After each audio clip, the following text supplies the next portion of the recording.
¿Qué tan difícil tiene que ser alguien para que lo corran de la empresa que él mismo fundó? Porque eso pasó. No es una metáfora. No es una exageración para hacer el video más dramático. Steve Jobs fue literalmente removido de Apple, la empresa que había construido desde cero en el garaje de su casa.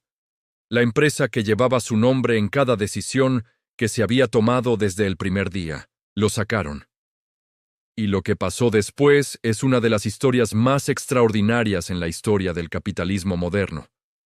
Porque Jobs no desapareció, no se rindió, no se fue a vivir de sus acciones a algún lugar tranquilo donde nadie lo reconociera.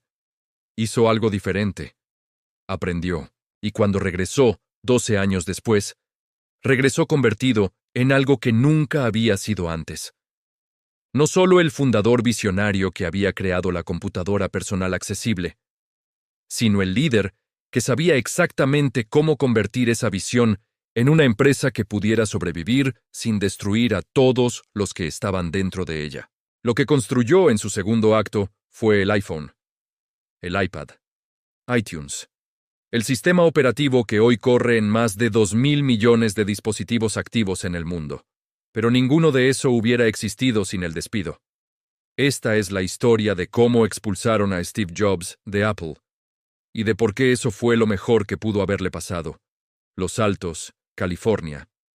1976. Steve Jobs tiene 21 años.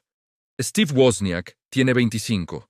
En el garaje de la familia Jobs en Los Altos, están construyendo algo que todavía no tiene nombre completamente claro, pero que ambos saben que es diferente a todo lo que existe. Una computadora personal.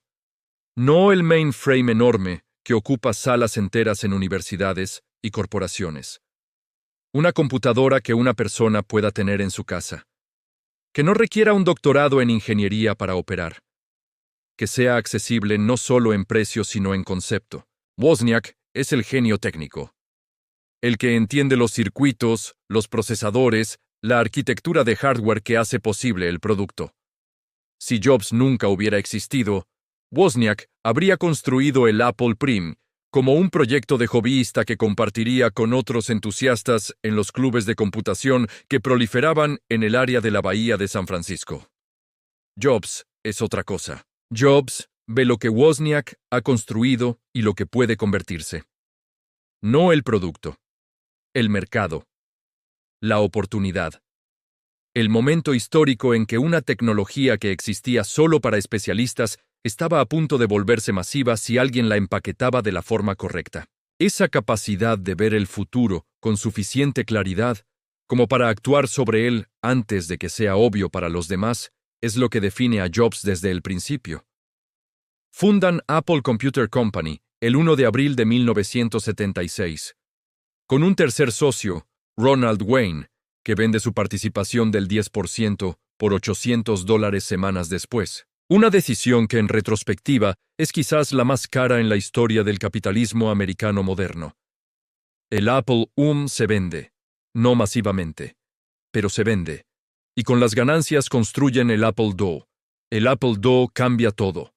Lanzado en 1977, el Apple II es la primera computadora personal verdaderamente exitosa en el mercado de consumo.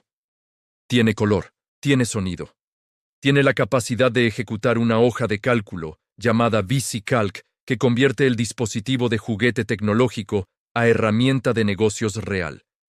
Las empresas lo compran, las escuelas lo compran, las familias lo compran. Para 1980, Apple sale a bolsa. La oferta pública inicial genera más capital que cualquier IPO desde la de Ford Motor Company en 1956. Jobs, con 25 años, es multimillonario de un día para otro. Y ahí, en ese punto exacto de éxito extraordinario y riqueza repentina, empieza la tensión que terminará en el despido. Porque Jobs no es fácil, es brillante, es visionario, es capaz de ver conexiones entre disciplinas que nadie más está mirando al mismo tiempo. Es el tipo de persona que puede convencer a un ingeniero de que lo imposible es posible con una intensidad que los que trabajan con él describen como el campo de distorsión de la realidad. Y también es implacable. Cruel en sus evaluaciones. capaz de destruir el trabajo de alguien en 30 segundos con palabras que no dejan lugar a la dignidad, de cambiar de opinión sobre una decisión que firmó ayer con la misma certeza con que la firmó, de exigir estándares que él mismo no podría cumplir si alguien se los aplicara. El Consejo de Administración de Apple, a medida que la empresa crece y se profesionaliza, empieza a ver esas características no como el combustible del genio, sino como el obstáculo para la escala. Para construir una empresa grande, necesitas procesos, necesitas gestión, necesitas la capacidad de ejecutar de forma consistente, predecible, sin depender del humor de un fundador que puede cambiar la dirección estratégica de un producto en una conversación de pasillo. Jobs no era compatible con eso, y el consejo decidió que Apple necesitaba a alguien que sí lo fuera. 1983. Jobs comete el error que precipita todo. Convence a John Sculley, el CEO de PepsiCo, de unirse a Apple como presidente ejecutivo. La frase que usa para convencerlo se convierte en una de las más citadas en la historia del marketing. ¿Quieres vender agua azucarada el resto de tu vida o quieres cambiar el mundo? Sculley dice que sí. Se une a Apple. Y en los primeros meses, la relación entre Jobs y Sculley es la que Jobs describe en sus propios términos. Un mentor. Alguien de quien aprender sobre cómo escalar una empresa más allá del carisma del fundador. Lo que Jobs no anticipó completamente es que Sculley era exactamente lo que parecía ser. Un ejecutivo profesional con una lógica de gestión que no tenía espacio para el tipo de disrupciones que Jobs consideraba esenciales. El proyecto que cristaliza el conflicto es el Macintosh. Jobs había visto en el centro de investigación de Xerox, en Palo Alto, el famoso PARC, una demostración que lo cambió. Una computadora con interfaz gráfica, con un ratón, con ventanas que podías mover con el cursor en lugar de escribir comandos en una pantalla negra. Xerox tenía el futuro en sus manos y no sabía qué hacer con él. Jobs sí sabía. Tomó el equipo que estaba desarrollando el Macintosh y lo convirtió en su proyecto personal. Colgó una bandera pirata encima del edificio donde trabajaba el equipo. Dijo que era mejor ser pirata que entrar al ejército, que ellos estaban haciendo algo que el resto de Apple no entendía todavía. El Macintosh se lanzó en enero de 1984, con el anuncio publicitario más famoso de la historia corporativa americana. El comercial del Super Bowl, dirigido por Ridley Scott. La referencia a 1984 de Orwell. La imagen de Apple como la resistencia contra la conformidad corporativa representada por IBM. Era brillante. Era exactamente el tipo de comunicación que solo Jobs podía concebir. Y el Macintosh no vendió lo que se necesitaba. El producto era extraordinario en concepto y limitado en ejecución. El precio era demasiado alto. La memoria era insuficiente para lo que el sistema operativo necesitaba. El software disponible era escaso porque los desarrolladores no habían tenido suficiente tiempo para construir para la plataforma. Las ventas decepcionaron. Las proyecciones no se cumplieron. El consejo empezó a mirar los números con la preocupación específica de quien ha apostado mucho a algo que no está dando los resultados prometidos. Y Sculley y Jobs empezaron a verse como lo que siempre habían sido. Dos visiones incompatibles sobre lo que Apple debía ser. Jobs quería control absoluto sobre el producto, sobre cada decisión de diseño, sobre cada píxel de cada pantalla de cada aplicación que llevara el nombre de Apple. Sculley quería una empresa que pudiera escalar más allá de la dependencia en el genio de un solo hombre. Los dos tenían razón en algo, y los dos eran incapaces de ceder lo suficiente para que el conflicto se resolviera de cualquier otra forma que no fuera que uno de los dos ganara completamente. En mayo de 1985, Jobs intentó un golpe interno. Trató de convencer a los ejecutivos clave de Apple de que se unieran a él para sacar a Sculley de la dirección. Sculley lo supo antes de que el plan se ejecutara. El Consejo de Administración se reunió. Jobs presentó su versión. Sculley presentó la suya. El Consejo votó. Todos los miembros del Consejo votaron a favor de Sculley. Todos. Jobs fue removido de sus responsabilidades operativas. Le quitaron el control del grupo Macintosh, le ofrecieron un cargo ceremonial sin poder real, presidente del consejo, con oficina pero sin equipo, sin producto, sin la posibilidad de hacer lo único que sabía hacer: crear. En septiembre de 1985, Steve Jobs renunció a Apple y vendió casi todas sus acciones de la empresa. Acciones que en ese momento valían aproximadamente 11 millones de dólares. Acciones que si hubiera conservado hasta hoy valdrían decenas de miles de millones. Esa venta de acciones es posiblemente la segunda decisión financiera más cara en la historia del capitalismo americano, después de Ronald Wayne vendiendo el 10% de Apple por 800 dólares. Jobs salió de Apple con 11 millones de dólares, con 30 años, con una herida que en sus propias palabras fue la más dolorosa de su vida, y con algo más: con tiempo para aprender lo que no sabía. Con tiempo para aprender lo que no sabía. Lo que Jobs hizo después del despido es la parte de la historia que menos se cuenta, pero que más explica lo que vino después. No desapareció. No se retiró. No convirtió el golpe en amargura pública. Hizo exactamente lo que alguien con su naturaleza haría.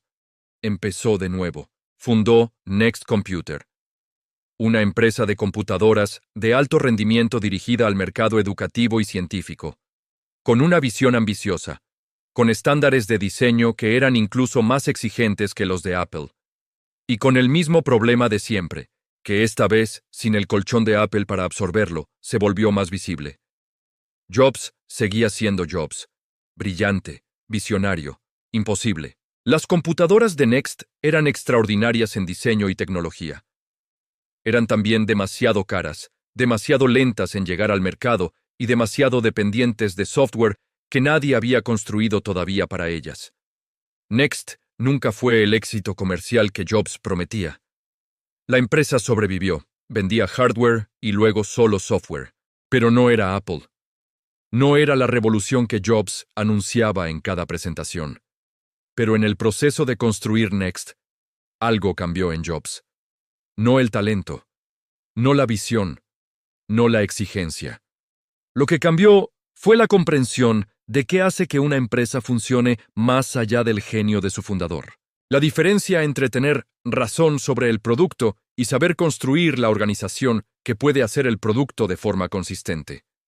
Entre exigir excelencia y saber cómo inspirar a otros a darse a sí mismos lo que la excelencia requiere sin destruirlos en el proceso. Jobs no se volvió más suave, nunca se volvió más suave, pero aprendió, con la fricción específica de quien construye algo sin la red de seguridad que siempre había tenido, que su forma de relacionarse con las personas que trabajaban para él tenía consecuencias que el éxito anterior había ocultado. Mientras tanto, compró una empresa de animación por computadora que George Lucas le vendió por 5 millones de dólares. La llamó Pixar. Pixar produjo Toy Story en 1995. El primer largometraje completamente animado por computadora en la historia del cine. Un éxito comercial y crítico que transformó la industria de la animación de formas que todavía se sienten hoy. Jobs no dirigió Pixar como dirigía Apple. Aprendió a dejar que los creativos que entendían la animación y la narrativa tomaran las decisiones sobre esas cosas, y él tomara las decisiones sobre las que entendía: el negocio, la estrategia, el posicionamiento. Esa división de autoridad, que en Apple había sido imposible porque Jobs quería controlar todo, produjo en Pixar resultados que ningún estudio de Hollywood podía igualar. Era la primera señal de que Jobs estaba aprendiendo algo que no había sabido antes. Y entonces, Apple llamó. Apple sin Jobs había pasado por una década que sus propios ejecutivos describirían después como la más confusa y más costosa de la historia de la empresa. Scully había dirigido Apple con competencia operativa y sin la visión que Jobs había encarnado. Las ganancias habían sido inconsistentes. La dirección estratégica había cambiado múltiples veces. Apple había perdido cuota de mercado frente a las computadoras con Windows de Microsoft, de formas que empezaban a hacer plausible la pregunta de si la empresa sobreviviría. Después de Scully, llegaron dos CEOs más en rápida sucesión. Michael Spindler, Gil Amelio. Ninguno pudo estabilizar una empresa que había perdido el hilo de lo que la hacía diferente. Para 1997, Apple estaba a semanas de la bancarrota.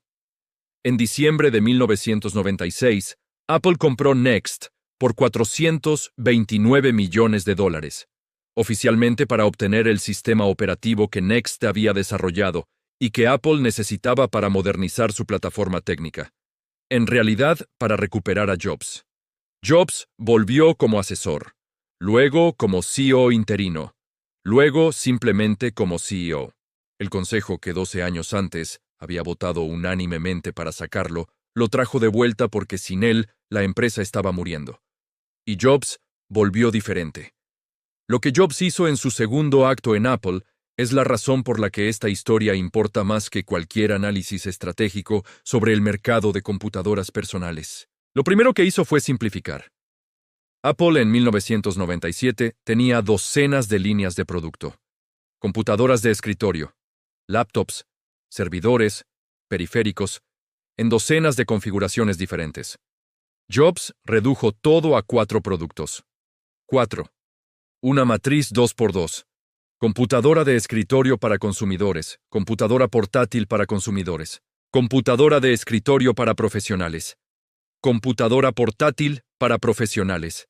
El enfoque radical que el Consejo de 1985 había considerado irresponsable se convirtió en la primera señal de que Jobs había vuelto para cambiar Apple desde sus cimientos. Lo segundo fue el iMac, lanzado en 1998. Una computadora todo en uno con un diseño que nadie en la industria había intentado, translúcida, con color, con una forma que en el contexto del beige corporativo de todas las computadoras de la época era casi una declaración política. Se vendió 1 millón de unidades en menos de 6 meses. Lo tercero fue la campaña Think Different, un anuncio que no mostraba ningún producto, solo imágenes de Einstein, de Martin Luther King, de Picasso, de Gandhi. Con una voz en off que decía que los locos, los inadaptados, los que veían las cosas diferente, eran los que cambiaban el mundo. Era Jobs diciéndole al mundo que había vuelto. Y a sus empleados que Apple había vuelto. Y luego llegó lo que nadie había visto venir con suficiente claridad. El iPod en 2001. iTunes en 2003. El iPhone en 2007. El iPad en 2010. Cada uno de esos productos redefinió una industria. No mejoró algo que existía. Redefinió lo que era posible. El iPhone no era un teléfono mejor. Era la computadora que cabía en el bolsillo. El dispositivo que eliminó la distinción entre la computadora personal y el teléfono. De formas que ninguna empresa de telecomunicaciones o de tecnología había anticipado completamente.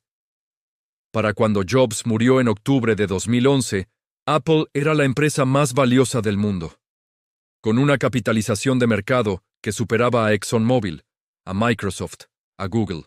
El hombre al que habían expulsado de su propia empresa había convertido esa empresa en la más valiosa que existía. Pero aquí está lo que creo que es el corazón real de esta historia, y que ningún perfil de Jobs captura completamente.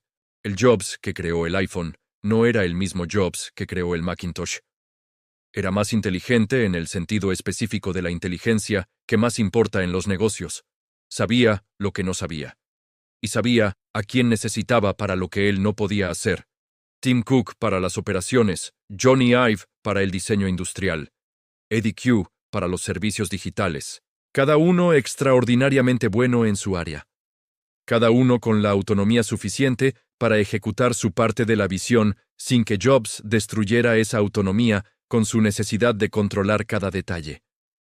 El Jobs de 1985 no podía hacer eso. No lo había aprendido todavía. El Jobs de 1997, después de 12 años construyendo Next, sin red de seguridad y dirigiendo Pixar con suficiente humildad para dejar que los que entendían la animación tomaran las decisiones sobre la animación, sí podía.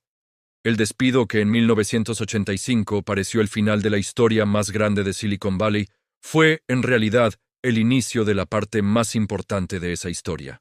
Jobs necesitaba que lo sacaran. no porque tuviera razón y el consejo estuviera equivocado, sino porque había cosas que no podía aprender dentro de Apple, que solo podía aprender construyendo algo desde cero, sin el escudo que el éxito anterior le daba, la humildad que el fracaso enseña, la paciencia que construir sin garantías desarrolla, la capacidad de reconocer que hay personas que saben cosas que tú no sabes, y que esas personas son más valiosas como colaboradores que como ejecutores de tu visión. Esas cosas no se aprenden en el éxito. Se aprenden en el garaje al que regresas cuando te sacan de la sala de juntas. Y Jobs aprendió en ese garaje. No el mismo garaje de los altos donde todo había comenzado. El garaje metafórico donde un hombre que había tenido todo construye algo nuevo con menos de lo que tenía antes. Ese proceso lo convirtió en lo que Apple necesitaba que fuera cuando volvió. No el genio impredecible que destruía equipos con su intensidad y construía productos extraordinarios, a pesar de todo, sino el líder que podía hacer ambas cosas: construir productos extraordinarios y construir el equipo capaz de hacerlos consistentemente. La combinación que hizo de Apple la empresa más valiosa del mundo, construida sobre el despido que en su momento pareció el fin de todo. Si llegaste hasta aquí, ya sabes lo que eso significa. Este tipo de historias no las encuentras en cualquier lugar. Encuéntralas en Punto 54. Dale like si el caso te dejó pensando. Déjame tu opinión en los comentarios. Me interesa saber qué hubieras hecho tú. Activa la campanita para que no se te escape ningún caso y suscríbete. Nos vemos en el siguiente.